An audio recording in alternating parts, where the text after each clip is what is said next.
Mulai 6 September lalu, pemerintah Kota Palembang bersama Dinas Pendidikan mulai mengizinkan pihak sekolah menggelar pembelajaran tatap muka secara terbatas di sekolah, mulai dari tingkat SMP hingga TK dan PAUD.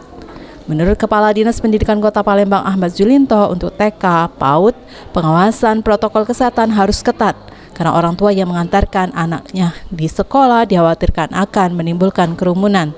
Sehingga Dinas Pendidikan melakukan pembukaan pembelajaran tatap muka di tingkat TK ataupun PAUD secara bertahap.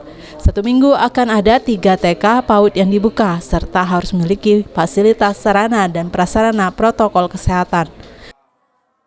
Semua sekolah, hanya yang lebih lamban ini kami buka itu PAUD, karena anak-anak kecil dan orang tua ini biasanya selalu banyak berkelompok menunggu, maka perjalanannya agak lambat. Hanya tiga kami buka setiap minggu per kecamatan.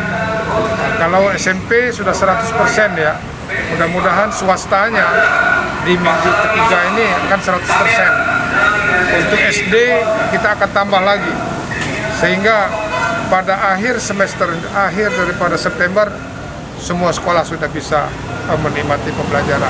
Orang tua sudah tidak sabar ya. Sementara itu, untuk sekolah tingkat SMP negeri di Palembang, semua sudah menggelar pembelajaran tatap muka.